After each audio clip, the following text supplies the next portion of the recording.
Pompey Sound. Update. The latest from Fratton Park. On the hour, every hour. Fueled by Piglet's Pantry. Click pigletspantry.co.uk to get your fill. John Mousinho has thanked Michael Eisner and company for their patience. He told the News, "Fair play to Pompey, there are definitely times when we have sat and thought that had it been any other football club, that's going to be it. An interesting thing though is the fans have never turned, and that has been a reflection of them knowing what we are trying to achieve. They understand the circumstances. We've probably always just managed to put in that performance as well, which keeps everyone on side. But there has been a huge amount of loyalty from the football club to myself. They have stuck by everything we said in that first press conference back in January 2023. Not many clubs do that. Look at the amount of clubs which bring head coaches in. You talk about being a long-term project. But things go wrong after 6 months and there's a change. Things go wrong after 3 months and there's a change. To have that backing has been really, really important. It has enabled me to not panic, to not think I need to do something drastic on Saturday to save my job. They believe in me, and that's a really powerful thing to have behind you. I've always had that assurance, whether that has been explicit or implicit, it has always been there. The club have been brilliant." And isn't this another example of the politician, the diplomat, the arch power broker that is John Mousinho at play? He's thanking publicly the owners at the time when he is least likely to have his job under review. He's thanking them. He's making sure that they know that he is nailed on, that he has a plan. It is shared by them. It's the plan that they have. And dare I say it out loud, they won't, because there are fans who won't like it. But we will be a Premier League club. Portsmouth FC will be a Premier League club, not at the end of next season, possibly not at the end of the season after that. We're building a team. We're building a solid team.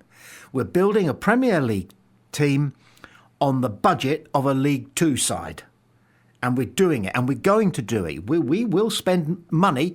Once we're in the Premier League, we'll have to flash the cash a little bit, but we will have the bedrock of a young, technically sound, capable, intelligent, ball-winning, ball-playing, tactically astute, well-captained, well-chaperoned by the entire backroom staff. We're building a squad for the Premier League, but not next season or the season after it. There will be people who won't like hearing that because they want to be in the Premier League last Tuesday. They're really that hungry for success. It's almost as though they think they're not going to live beyond the year 2025. Well, you are. And you're going to be around in the year 2027, 2028. Which is when we will be playing host to the Liverpools and the Manchester Cities. And the Brentfords and the Bournemouths. The Premier League's a very different place from what it used to be. And we will have our rightful place in it. But not yet. We haven't built the bedrock side out of the youngsters that we are bringing in because we know that they have the potential. Gosh, we're bringing in older players because we find that we can get the best out of them, that we can get the most of their potential. We can spot the potential in 30-year-olds and we can make it happen for them and for us. But John Mousinho this week is on record as thanking the entire organisation at Tornante. And indeed, he thanks the backroom suits such as Andy Cullen at Fratton Park for sticking with him. And he's quite right in saying that there were occasions after Stoke. Oh, how many managers would survive that drubbing, ignominy, shameful result? The performance wasn't 6-1, was it really? But that was the scoreline. How many managers would have survived that? Isn't the numbers 5 managers of current championship sides have been with them all season? The rest have changed their manager over and over again. Oh, look, we lost 3 on the bounce. Sack him. And they do. These people, many of whom know nothing about football. Well, you can argue, and people do, that the Eisners probably know nothing about football. I don't agree with that in the case of Eric. Having seen him behind the scenes at a match a couple of times, he's a football fan. he'd wear a scarf if it... I don't think he likes neckwear, actually. Oh, Eric, he's good fun, Eric Eisner. Clever man, but yeah, he's a bit of a party animal as well. He knows how to enjoy himself. And Michael Eisner, of course, is one of the great businessmen in American economic and financial folklore history. This is who we've got behind us. And this is who John Mousinho'S got behind him. And he's picked exactly the right time because he is a diplomat, he is a politician, he is a power broker. He gets it. He will walk the corridors of power in the Football Association long before the time that people normally have to take to get there, because he's a coming force in English football. Really, really is. And we're lucky to have him, and may he be our manager for as long as possible before preferably he goes straight into the England job rather than off to one of those Premier League swank pots, which have no doubt been on the phone about him already, because you have to talk to the club before you talk to the manager. And there will have been phone calls. I don't know anything you don't. I'm not privy to any chit-chat gossip. Oh, well, actually, I'm a little bit, but being a friend of the Mousinho family rather than a journalist working in the media, I know what to shout about and what not to shout about. But I don't know anything about any Premier League clubs coming hunting for John Mousinho. Although, are they doing it? Almost certainly. He is on so many short lists. But we've got him. And he's just said thank you to the Eisners. And that is good politics. Clever social business. Well done, John Mousinho. Yet again, he gets 10 out of 10. The newspapers and news agencies are full of this little story about a Swansea ex-player, I think, now their very successful manager, and the possible links between him and Portsmouth. This is what the rumours are sounding like. Alan Sheehan has been turning heads since taking the reins at Swansea, with the team currently riding high on a 5-game winning streak. After stepping in and making an immediate impact, he was asked to see out the season, and he hasn't looked back since. However, Swansea haven't yet pulled the trigger on making him their permanent boss, and according to Wales Online, other clubs are starting to circle.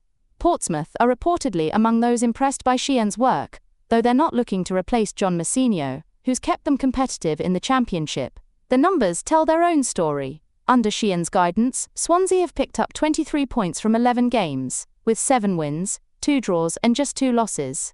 They've been solid at both ends, scoring 14 and conceding only 6. Word is that other Championship clubs are also keeping tabs on the 38-year-old Irishman, though he's believed to be keen on staying at Swansea if given the chance. While it's surprising to hear Portsmouth might be looking at other options given Mousinho's success, clubs these days always need a plan B, whether that's for a sudden dip in form or losing their manager to another team. Sheehan's stock is rising for good reason.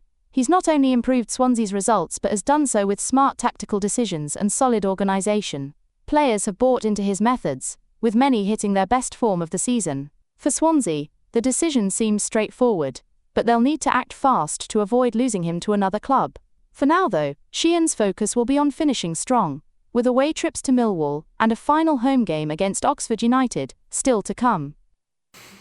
I'm afraid we don't know anything about this guy. Should do, perhaps, but don't. And we're not sure whether this run of good results that he's had is a case of new manager syndrome gone mad, or whether he is some kind of a tactical genius. I think it takes more than 7 wins out of 11, whatever it is, for a manager to be able to say with absolute certainty, especially in his first job, I've got this cracked, I know what I'm doing, I'm going to be a high-profile manager, I'm proving it now. He needs longer than that. Surely managers need at least a full season before we can safely see what we've got with them. And yet here are Wales Online. Let me find the exact quote. They state that, and I'm quoting here, Portsmouth are among those who have admired his work over the past few weeks. So my question to whichever journalist wrote this would be this: how do you know that? Can you verify it? What's your source?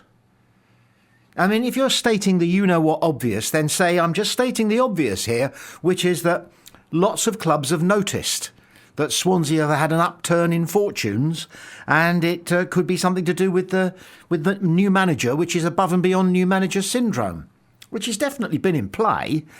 It almost always does play, doesn't it? For at least 3 games, teams perform that much better than they did before the last manager was sacked.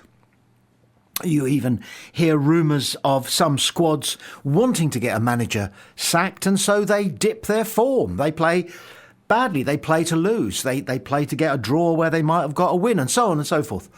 All these conspiracy theories.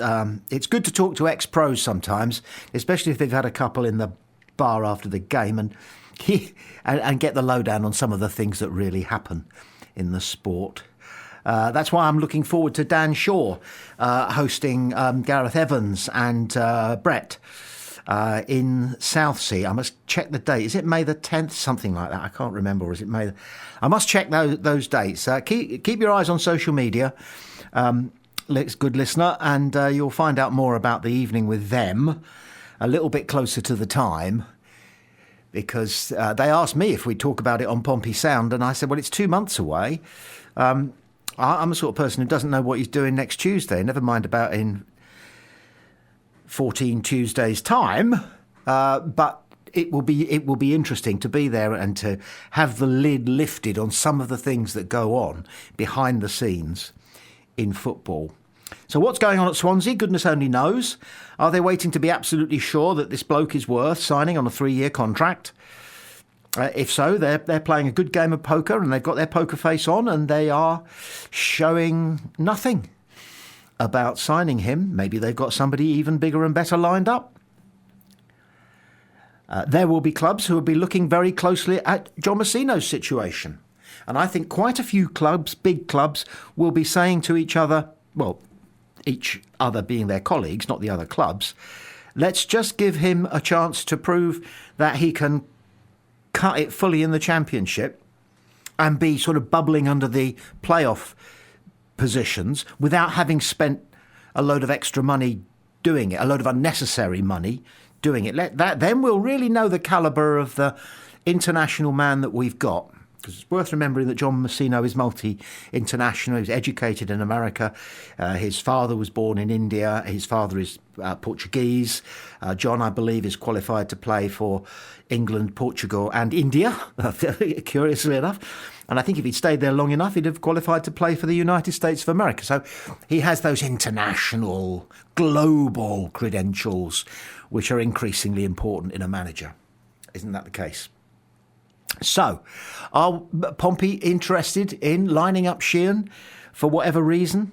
No, definitely not. And naughty of Wales Online to make that bit up. I'm going to say they made that bit up, or embellished it at least. Okay, embellishment is a decent enough journalistic foible. Embellishment. You can exaggerate a little bit, and you can sometimes exaggerate a lot, but it's got to be based in fact. You've got to be able to verify it, and I don't believe they have. So they've set the cat amongst the pigeons. People are talking about it, which is perhaps all that was wanted of it. So I'm going to shut up talking about it. Otherwise, all I'm doing is appeasing and pleasing people at Wales Online. Stick to rugby, guys. Now that Pompey Sound is 3 years old, we are settling into routines. Very important thing in broadcasting. People, what's the golden rule? Familiarity breeds acceptability. So when we talk to Steve Bone, we always ask him for a prediction for the next game, and he always comes up with 1-1. Anyhow, I don't think there's much point detaining you with predictions unless you want to give us your time-honoured 1-1 draw at Sheffield Wednesday. I've been thinking, I don't need to predict a draw, do I? I could predict another famous away winner. We might go there and win 3-1. We might go there and lose 4-0 because the pressure's off and we might take it a bit lightly. But I think we might go and get a draw. I'm going to go for a 1-1 draw. You're going to go for the 1-1 draw, just, of course you just are. because I can. Because I can. Which wouldn't be a bad result. Absolutely. Really. Keep us well clear of those strugglers below us. As ever, Steve, nice one. Thank you very much indeed for your time and your intelligence and your good humour. Thank you for yours. Talk to you very soon. Look forward to it. And you can hear Steve Bone right across our airwaves. He's on there and thereabouts every day. And of course, you can always podcast him. If you're podcasting on Apple or Spotify, you just have to put in Pompey Sound podcasts, and that will take you to our site. And we always prefix his podcasts with his name. So any podcast that is Steve Bone will start with Steve. Enjoy.